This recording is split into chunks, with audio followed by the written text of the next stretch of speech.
Kami dari kelompok 7 dengan tema Toleransi di Era Globalisasi yang beranggotakan saya sendiri Febri Andela dengan NIM 2523349 dari Prodi Manajemen Pajak. Saya Nazwa Dwi Andera Pohan dengan NIM 250799126 dari Prodi D3 Tata Boga. Saya Leksa Maharani dengan NIM 2502634 dari Prodi Informasi Perpustakaan dan Kearsipan. Saya Rindang Adelwis dengan NIM 2513378 dari Prodi Akuntansi. Saya Lembayu Jingga Malau dengan NIM 2513411 dari Prodi Manajemen Perdagangan. Kita lihat di kehidupan kita yang sekarang semuanya serba cepat ya, mulai dari teknologi, media sosial, bahkan budaya luar yang gampang banget masuk di kehidupan kita sehari-hari. Kita banyak bertemu orang dengan latar belakang yang berbeda-beda, contohnya beda agama, beda daerah, dan beda cara berpikir. Hal itu wajar banget kita temui di era globalisasi. Tapi di tengah semua perbedaan itu, ada satu hal yang bikin kita tetap hidup rukun dan damai, yaitu toleransi. Toleransi simpelnya adalah bagaimana cara kita saling menghargai dan saling menghormati tanpa memaksa orang lain sama kayak kita. Nah, di sini kami kelompok 7 akan menjelaskan tentang toleransi di era globalisasi dan apa hubungannya dengan nilai-nilai Pancasila serta tantangan apa aja sih yang kita hadapi. Oleh karena itu, kita bahas bareng-bareng. Toleransi juga terdapat dalam Pancasila, seperti sila pertama yakni ketuhanan yang Maha Esa, di mana kita harus bertoleransi terhadap perbedaan keyakinan. Seperti kita tahu, di Indonesia terdapat 6 agama yang berbeda, sehingga sangat tidak mungkin jika kita hanya berada dengan orang-orang yang seagama dengan kita. Sehingga kita harus dapat bertoleransi dengan teman-teman atau siapapun di sekitar kita yang memiliki keyakinan berbeda dan memberikan kesempatan untuk mereka melakukan ibadah sesuai kepercayaannya. Yang kedua, sila kedua yakni kemanusiaan yang adil dan beradab, menekankan pada kemanusiaan. Di era globalisasi ini banyak sekali budaya-budaya atau keragaman dari luar yang masuk ke Indonesia dan akan menyebabkan perbedaan pendapat dari beberapa orang. Hal ini membuat kita harus bertoleransi pada pendapat-pendapat tersebut. Dan seperti kita tahu, globalisasi ini tidak bisa ditanggapi hanya dengan pandangan buruk, tetapi juga dengan pandangan positif.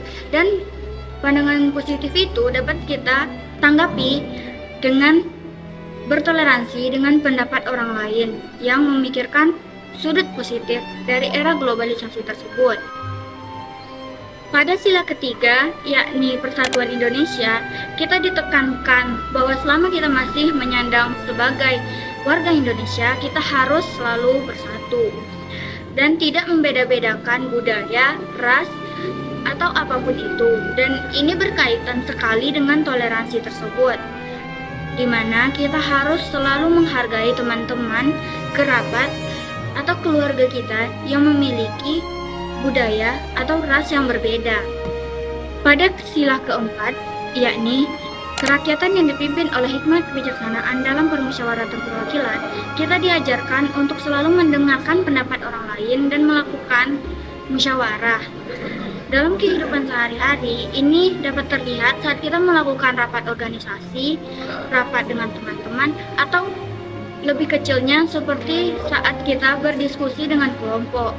Hal itu juga membutuhkan nilai-nilai toleransi di dalamnya agar pesan-pesan yang tersampaikan dalam musyawarah tersebut tidak mengganggu atau menyakiti yang lainnya.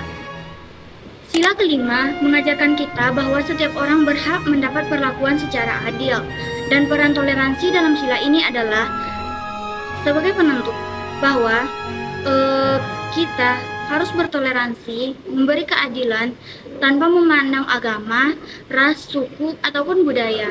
Hal-hal tersebut yang saya sampaikan sebelumnya adalah bentuk-bentuk implementasi Pancasila sebagai toleransi di era global. Saya akan menjelaskan tentang 5 tantangan toleransi di era globalisasi. Yang pertama tantangannya yaitu arus informasi yang sangat cepat. Contoh nyatanya yaitu ketika kita sering sekali melihat berita-berita hoax yang cepat sekali menyebar.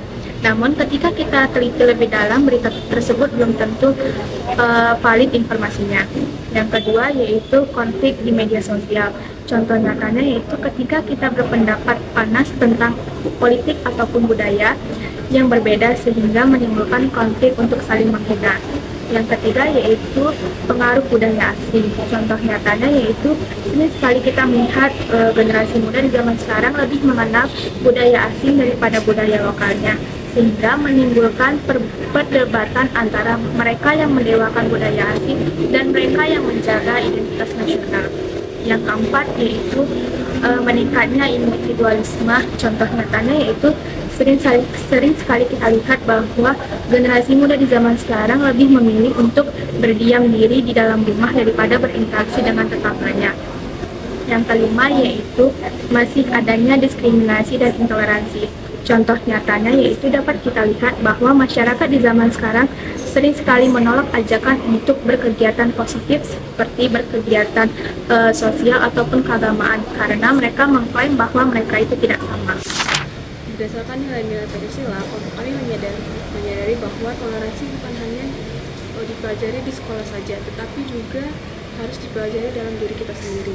Di era globalisasi sekarang, kemajuan teknologi, keterbukaan informasi, dan interaksi lintas budaya yang semakin meningkat atau semakin intens, semua perubahan ini membuat perbedaan semakin nyata dan tidak bisa dihindari.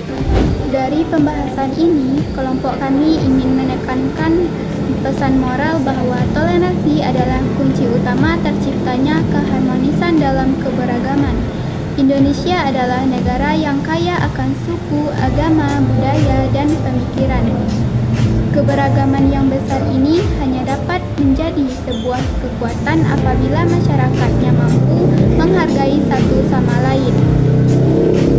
Pancasila mengajarkan nilai ketuhanan, kemanusiaan, persatuan, kerakyatan, dan keadilan sosial. Semua ini menjadi fondasi yang kuat untuk menumbuhkan sikap toleransi.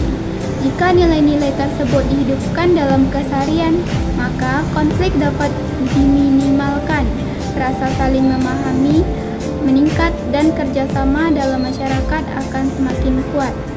Kami berharap generasi muda termasuk kami sendiri dapat menjadi agen perubahan yang mempraktikkan toleransi secara konsisten, mulai dari menghargai pendapat yang berbeda, tidak mudah terprovokasi, hingga berani menyampaikan kebenaran dengan cara yang santun dan damai.